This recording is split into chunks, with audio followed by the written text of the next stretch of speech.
بسم اللہ الرحمن الرحیم۔ السلام علیکم ڈیئر اسٹوڈنٹس، امید کرتا ہوں آپ لوگ ٹھیک ٹھاک ہوں گے اور آپ لوگ خوش رہے ہوں گے، اور اللہ تعالیٰ آپ لوگوں کو خوش رکھے اور آپ لوگوں کو اللہ تعالیٰ دنیا اور آخر دونوں جہانوں کی کامیابی عطا کرے۔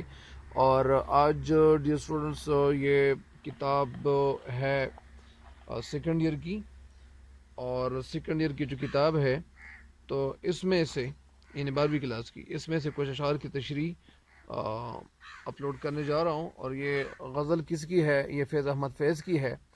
اور فیض احمد فیض کے حوالے سے میں اتنا ہی کہوں گا کہ فیض احمد فیض جو تھے وہ سیالکوٹ میں پیدا ہوئے۔ سیالکوٹ میں پیدا ہوئے کب؟ 1910 میں پیدا ہوئے، اور وفات ان کی جو ہوئی تھی تو یہ 1984 میں ہوئی تھی۔ اور ان کے حوالے سے یہ بھی کہا جاتا ہے کہ انہوں نے ابتدائی تعلیم سیالکوٹ میں حاصل کی، اور پھر بی اے آنرز کرنے کے بعد عربی میں بی اے آنرز کی، اور پھر انگریزی اور عربی میں ایم اے کیا۔ فیض احمد فیض کی عملی زندگی میں بڑی متنوع اور ہنگامہ خیز تھی۔ متنوع یعنی قسم مختلف قسم کی۔ کچھ عرصے بعد فوج میں بھی ملازمت کی، اور فوج میں وہ یعنی میجر کے عہدے تک پہنچ گئے تھے۔ راولپنڈی سازش کیس میں گرفتار ہوئے، اور سب کو یقین تھا کہ انہیں پھانسی کی سزا ہو جائے گی، لیکن انہیں 2.5 سال قید کی سزا ملی۔ احمد فیض کا پہلا مجموعہ کلام نقش فریادی کے نام سے 1941 میں شائع ہوا، اور اپنی شعر و انسان دوست خیالات کی وجہ سے انہیں لینن کا انعام جو تھا یا امن ایوارڈ بھی ملا۔ تو یہ تو تھے کچھ الفاظ ان کے حوالے سے۔ اور ابھی ان کی جو غزل ہے، غزل کی اشعار کی تشریح کی طرف بڑھتے ہیں۔ لیکن میرے اس چینل میں ہر آنے والے ان کو چاہیے کہ میرے اس چینل کو سبسکرائب ضرور کرے، تاکہ آپ کو وقت پہ آپ کو میری تمام ویڈیوز پہنچتی رہے۔ اللہ ہم سب کا حامی و ناصر ہو۔ بسم اللہ الرحمن الرحیم۔ غزل۔ کب یاد میں تیرا ساتھ نہیں، کب ہاتھ میں تیرا ہاتھ نہیں، ست شکر کہ اپنی راتوں میں اب ہجر کی کوئی رات نہیں۔ مشکل ہیں اب اگر حالات وہاں، دل بیچ آئیں جاں بیچ آئیں، دل والوں کوچے جانا میں کیا ایسے بھی حالات نہیں۔ کب یاد میں تیرا ساتھ نہیں، کب ہاتھ میں تیرا ہاتھ نہیں، ست شکر کہ اپنی راتوں میں اب ہجر کی کوئی رات نہیں۔ ہجر کے معنی جدائی، ست شکر یعنی سینکڑوں شکر ہے، سینکڑوں دفعہ یعنی سینکڑوں دفعہ شکر۔ اس شعر کا مفہوم کچھ یوں ہے کہ اے میرے محبوب، میری یادوں میں تو ہمیشہ موجود رہتا ہے، یعنی تو ہمیشہ میری یادوں میں وہ ہوتا ہے، یعنی تو ہمیشہ میری یادوں میں موجود رہتا ہے۔ میرے ہاتھوں میں ہمیشہ تیرا ہی ہاتھ ہے۔ اللہ تعالیٰ کا لاکھ لاکھ شکر ہے کہ میری راتیں جدائی کی راتیں نہیں ہیں۔ یعنی شاعر اس کا مفہوم کچھ یوں لیتا ہے کہ میرے سامنے میرا محبوب ہے ہی نہیں، میرے سامنے میرا محبوب نہیں ہے، ان کے ہاتھ نہیں ہے، وہ کہیں اور ہے، لیکن اس کے باوجود نہ ہونے کے باوجود مجھے ہجر کی رات کا سامنا نہیں ہو رہا، یعنی میں تنہا نہیں ہوں، اگرچہ وہ دور ہے لیکن اس کے باوجود وہ میرے خیالوں میں رہتا ہے۔ جس طرح مومن خان مومن کا ایک شعر ہے کہ تم میرے پاس ہوتے ہو گویا جب کوئی دوسرا نہیں ہوتا۔ یہ بات تو ہم نے سنی ہوئی ہے، بہت ساری کتابوں میں ہم نے پڑھی ہوئی ہے کہ غالب نے مومن خان مومن کو یہ بتایا تھا کہ اب میری ساری شاعری کی جو دیوان ہے، اردو شاعری کی دیوان، یہ مجھ سے لے لے اور یہ صرف ایک شعر مجھے دے دے۔ تو پھر ظاہری بات ہے، یہ ان کے حوالے سے یہ ہم نے سنا ہوا ہے، کتابوں میں پڑھا ہوا ہے، لیکن پتہ نہیں یہ بات صحیح ہے یا نہیں ہے۔ تو کب یاد میں اس شعر کی تشریح میں شعر کہنا یہ چاہتے ہیں فیض احمد فیض کہ اس شعر میں شعر محبوب سے مخاطب ہو کر کہتے ہیں کہ اے میرے محبوب، کون کہتا ہے کہ تجھ سے میرا رشتہ وہ نہیں رہا ہے؟ کون کہتا ہے کہ میرے اور تمہارے بیچ کوئی رشتہ نہیں رہا ہے؟ اور کون کہتا ہے کہ تو مجھ سے الگ زندگی گزار رہا ہے؟ حالانکہ تو مجھ سے الگ زندگی گزار نہیں رہا ہے، تو ہر وقت میرے ساتھ رہتا ہے، تو ہر وقت میرے ساتھ رہتا ہے، اور ایسا کون سا وقت ہے کہ تو میرے ساتھ نہیں رہتا ہے؟ میری یادوں کی بستی میں اور میری یادوں کی جو دنیا ہے، اس میں تو صرف میرے ساتھ موجود ہے۔ میرے دل کے خانے میں اور میرا جو دل ہے، میرے دل میں تو ہی صرف ہر وقت بستا رہتا ہے، صرف تیری ہی یاد رہتی ہے، صرف تیری ہی تصویر میرے دل میں موجود ہے. میں ہر وقت تیری یادوں سے، ہر وقت تیری یادوں میں جب میں پھنس جاتا ہوں، ہر وقت میں تیری یادوں کو سامنے رکھتا ہوں. اور میں جب تجھے یاد کرتا ہوں تو تجھے یاد کرنے سے میرے دل کو خوشی ملتی ہے. اور جب کبھی میرا دل کبھی ایسی جگہ جانا چاہتا ہے، ظاہر بات ہے کہ جب بارش برس جاتی ہے اور پھر بہت سارے لوگ ایسے ہوتے ہیں کہ وہ اپنے گھروں سے باہر نکلتے ہیں تاکہ وہ موسم کا لطف اٹھائیں. تو شعر کہتے ہیں کہ اگر میرا دل وہ کہیں باہر جانے کے لیے وہ چلتا ہے، یا میرے دل میں ایسی کوئی یاد آتی ہے کہ یار مجھے باہر جانا چاہیے، مجھے باہر گھومنا چاہیے، تو جب میں باہر گھوم رہا ہوتا ہوں تو باہر گھومتے ہوئے بھی تو میرے ساتھ موجود ہوتا ہے. تو اس نعمت پہ میں اللہ کا لاکھ لاکھ شکر ادا کرتا ہوں. یعنی مجھے اللہ کا لاکھ لاکھ شکر ہے کہ تیری یاد میرے ساتھ ساتھ رہتی ہے، اور میں تجھے تخیل میں اور میری تخیل کی دنیا میں تو ہر وقت موجود رہتا ہے. تو یہ ایسا مت سمجھ کہ یار یہ فیض احمد فیض نے مجھے بھلا دیا ہے. تو ایسا کبھی مت سمجھ کہ یہ جو فیض احمد فیض ہے یا جو عاشق ہے یہ اس نے مجھے بلا دیا ہے. یعنی میں نے تجھے کبھی بلایا نہیں ہے. میں ہر وقت تجھے یاد کرتا رہتا ہوں، اور میں اس نعمت پہ اللہ کا شکر ادا کرتا ہوں کہ اس رب نے، اللہ صلی اللہ نے مجھے دوسرے عاشقوں کی طرح یعنی جدائی اور فرقت کے عذاب سے بچایا ہے. بہت سارے شعراء ایسے ہوتے ہیں کہ وہ جدائی کی رات ان کے لیے بہت زیادہ خطرناک قسم کی ہوتی ہیں. وہ کہتے ہیں کہ ہم جدائی کی رات ہم گزار نہیں سکتے، ہم کیا کریں گے، کیا نہیں کریں گے. تو بہت ساری باتیں یہ ہوتی ہیں، اور بہت سارے جو شعراء ہوتے ہیں تو ان کی باتوں سے یہ ٹپکتا ہے، یہ ظاہر ہوتا ہے کہ ان کے لیے جدائی کی رات وہ گزارنا بڑا کٹھن معاملہ ہوتا ہے، بڑا کٹھن مرحلہ ہوتا ہے، کٹھن. تو اسی وجہ سے لیکن شاعر یہاں کہتے ہیں کہ میں ان شاعروں میں نہیں ہوں کہ میں جدائی محسوس کر رہا ہوں، بلکہ وہ میرا محبوب میرے ساتھ نہیں بھی ہے، لیکن اس کے باوجود نہ ہونے کے باوجود مجھے اس تنہائی کا احساس نہیں ہونے دیتا. یعنی میرے محبوب کے جو خیالات ہیں، یا جو میرے محبوب کے حوالے سے میرے ذہن میں جو خیالات آتے ہیں، تو میں تخیلات کی دنیا میں میں ہر وقت میرا سامنے وہ جو محبوب ہے میرے سامنے ہی رہتا ہے. اور میرے ہاتھ اور ہم ایک دوسرے کو ہاتھ تھامے ہوئے ہوتے ہیں، اور ہم کبھی ایک دوسرے سے الگ تلگ نہیں ہیں. جس طرح ایک شاعر ہے فیض احمد فیض کا ایک اور شاعر، یعنی یہاں ایک شعر میں نقل کرتا ہوں کہ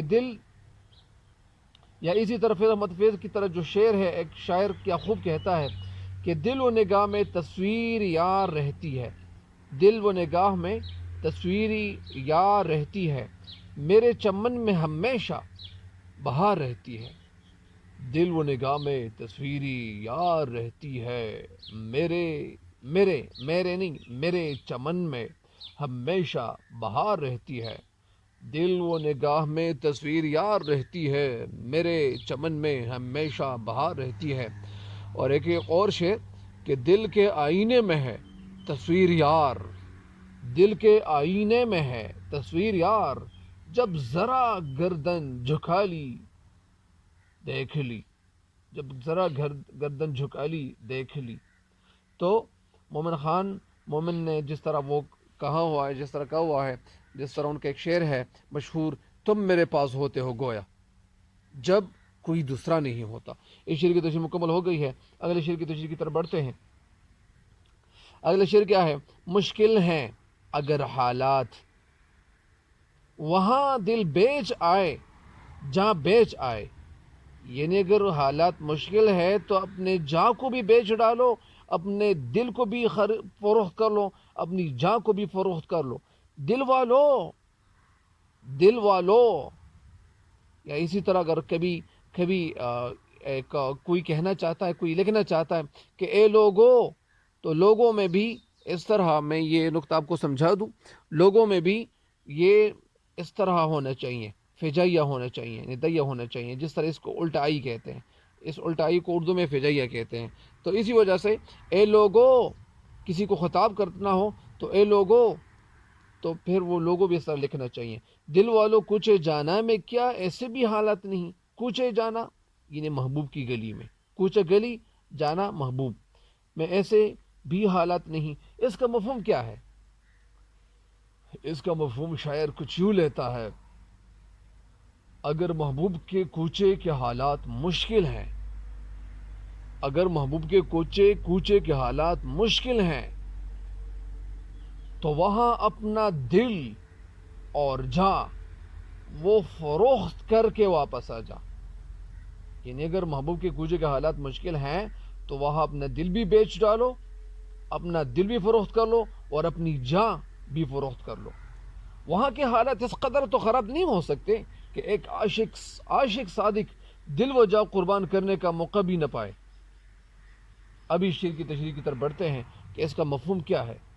شاعر فیض احمد فیض شعر میں عاشقوں کو محبوب کی گلی میں دل کی جان کی قربانی کا درس دیتے ہوئے کہتا ہے کہ اے دل والو، اگر محبوب کے حالات ابھی خراب ہے، دشوار ہے، ناگفتبے ہیں، تمہارے لیے وہاں زندہ رہنا یا مزید رہنا وہ اگرچہ مشکل ہے، تو ایسا کرو کہ واپس آنے کی بجائے وہاں اپنے دل و جان کو قربان کر لو.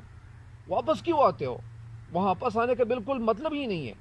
اپنے دل کو بھی قربان کر لو، اپنی جان کی بھی قربانی کر لو، اپنی جان کو نثار کر لو، کیونکہ وہاں کے جو حالات ہیں، وہاں کے حالات میں ایسی قربانی کی گنجائش تو یقین ہوگی. یعنی وہاں کے جو حالات پیدا ہو گئے ہیں، وہاں قربانی سے دریغ نہیں کرنا چاہیے، پیچھے ہٹنا نہیں چاہیے. مگر لگتا یوں ہے کہ تم لوگ ابھی اس معراج پہ نہیں پہنچے ہو. ظاہری بات ہے، شاعر کہتے ہیں کہ ابھی تو اس جذبے سے ابھی دور ہو. یعنی ظاہری بات ہے کہ جب یعنی کوئی عاشق وہ کسی کے ساتھ محبت کرتا ہے تو محبوب کے لیے وہ اپنی جان کا نذرانہ پیش کرتا ہے، وہ جان سے بھی وہ دریا نہیں کرتا. جس طرح ایک شعر ہے کہ یہ دل چیز ہے کیا جانا، ہم جاں بھی دے دیں گے. یہ دل کی چیز ہے کیا جانا، ہم جاں بھی دے دیں گے. یا اسی طرح ایک اور شعر ہے کہ دل کے بدلے دل تو ساری دنیا دیتی ہے. دل کے بدلے دل تو ساری دنیا دیتی ہے، ہم دل کے ساتھ ہی اپنی جان بھی دے دیں گے. ہم دل کے ساتھ ہی اپنی جان بھی دے دیں گے. تو یہ تھے ان کے ساتھ ریلیٹڈ شعر، لیکن شعر کی تشریح جاری ہے. یعنی شاعر کہنا یہ چاہتے ہیں کہ اگر آپ اپنے دل کو وہاں دل کی قربانی نہ دو، اپنی جان کی قربانی نہ دو، اور محبوب کے لیے یہ کام اگر تم یہ نہ کر ڈالو تو پھر آپ ہے کس کام کے؟ کیونکہ وہاں کے جو حالات ہیں وہ اسی قربانی کی گنجائش تو یقین ہوگی. مگر لگتا یوں ہے کہ تم لوگ ابھی اس بلندی پہ نہیں پہنچے ہو جہاں ایک عاشق محبوب کی خاطر خود کو قربان کرنا وہ باعث ثواب سمجھتا ہے. وہ سمجھتا ہے کہ یہ میرے لیے کامیابی ہے. اٹ از دا کی آف سکسیس. تمہارا عشق ابھی وہ کچا ہے، وہ بالکل پکا نہیں ہے، اس لیے معمولی سختی سے تم دل ہار بیٹھے ہو. تو معمولی سی سختی کو دیکھ کر ہار جاتے ہو. حالانکہ ایک سچے عاشق اور جو حقیقی عاشق ہے اس کی نشانی یہی ہے، اس کی علامت یہی ہے کہ وہ نفع و نقصان کی پرواہ کیے بغیر آگ کے سمندر میں وہ چھلانگ مارتا ہے. جس طرح، اور میں اگر آپ کو بتا دوں، علامہ اقبال رحمۃ اللہ کا ایک شعر ہے، بے خطر کود پڑا. اگرچہ یہ شعر جو ہے وہ محبوبی حقیقی سے وہ تعلق رکھتا ہے. بے خطر کود پڑا آتش نمرود میں عشق، عقل ہے محو تماشائے لب بام ابھی. یعنی عشق جو تھا اس نے چھلانگ لگا چکا تھا، اور عقل ابھی تک وہ سوچ رہا تھا. عقل ہے محو تماشا، محو کے معنی مصروف، مشغول، منہمک. عقل ابھی تک وہ مصروف تھا، اپنے بارے میں سوچ رہا تھا کہ میں کود جاؤں نہ کودوں، چھلانگ ماروں نہ ماروں. تو اسی وجہ سے عقل ہے محو تماشائے لب بام ابھی. لب بام وہ اوپر جو جگہ تھی، لب کنارہ، وہ جو ساحل، یعنی وہ جگہ جہاں پہ حضرت ابراہیم علیہ السلام جو تھے ان کو جولے پہ سب سے پہلے بیٹھایا گیا تھا، اور ان کے لیے جو ایندھن اور جس طرح لکڑیاں جو جمع کی گئی تھی، یہ ہم نے علماء سے سنا ہے کہ وہ لکڑیوں کے اوپر، آسمان کے اوپر اگر وہ کوئی پرندہ اوپر سے بھی گزرتا تو وہ پرندہ نیچے آ گرتا، اتنی آگ انہوں نے تیار کی تھی، پتہ نہیں کتنے دن وہ لوگ لگے رہے، اور حضرت ابراہیم علیہ السلام کو جلانے کی کوشش کی تھی، اور ان کی جو کوشش تھی وہ ضائع ہو گئی تھی، کیونکہ جب حضرت ابراہیم علیہ السلام کو آگ میں ڈالا جاتا ہے، یعنی بے خطر کود پڑا، اس کے حوالے سے میں بتا رہا ہوں، تو جب ان کو آگ میں ڈالا جاتا ہے تو اس وقت آگ اسے کہتے ہیں، یا اسی طرح جبرائیل علیہ السلام وہ فرشتہ جو ہے وہ مقرب فرشتہ وہ آتا ہے کہ اے ابراہیم علیہ السلام میں کچھ مدد کر سکتا ہوں یا اس طرح، تو حضرت ابراہیم علیہ السلام کہتے ہیں کہ میرے لیے میرا اللہ کافی ہے، اور اللہ تعالیٰ پھر مدد کرتا ہے، تو اللہ تعالیٰ فرماتا ہے کہ اے آگ نہ اتنا ٹھنڈا ہو جا اور نہ اتنا گرم ہو جا، نہ اتنا ٹھنڈ ہو کہ ابراہیم علیہ السلام کو سردی لگے، اور نہ اتنا گرم ہو کہ ان کو گرمی لگے، بس وہ ان کے لیے اللہ تعالیٰ نے فروٹ کا سامان مہیا کر لیا، ان کو اللہ تعالیٰ نے مختلف قسم کے میوے وہاں پہنچائیں، لیکن جب ان کو باہر جب اس طرح وہ آگ اور جو ایندھن تھا وہ ختم ہو گیا، اور حضرت ابراہیم علیہ السلام کو جب وہ لوگ دیکھنے لگے کہ یار حضرت ابراہیم علیہ السلام تو ابھی تک وہ زندہ ہے، اور یہ جس طرح خوشی محسوس کر رہے ہیں، یہ تو پھر ان کی آگ، ان کے دلوں کی جو آگ تھی وہ مزید بھڑکنے لگی۔ بہرحال یعنی میں ڈیٹیل میں چلا گیا، لیکن اصل میں بات یہ ہوتی ہے کہ شاعر کہنا یہ چاہتے ہیں کہ بے خطر کود پڑا، یعنی عشق کے لیے یہ لازم ہے کہ آپ جان لو گے یا جان دو گے، جان لینا نہیں چاہیے، جان دینی ضرور چاہیے۔ مطلب اس کا یہ ہے کہ شاعر جو ہوتا ہے یا جو عاشق ہوتے ہیں تو وہ کہتے ہیں کہ ہمیں ان حالات کا مقابلہ کرنا چاہیے، نبرد آزما ہونا چاہیے، ان حالات کے ساتھ اگر ہم مقابلہ نہیں کریں گے، جس طرح اگر میں آپ کو یہ بتا دوں کہ آج کل جو حالات وہ واقع ہوئے ہیں تو ان حالات کا مقابلہ ہم کیسے کریں گے، لیکن میں سب سے پہلی بات یہ بتا دوں کہ ہمیں سب سے پہلی بات یہ عمل ہمیں کرنی چاہیے کہ ہمیں اللہ تعالیٰ کی یاد رکھنی چاہیے، ہمیں اللہ تعالیٰ کو راضی کرنا چاہیے، جب ہمارا اللہ تعالیٰ راضی ہو سارے معاملے ٹھیک، پھر کوئی بھی مسئلہ نہیں ہوگا اللہ کے فضل و کرم سے۔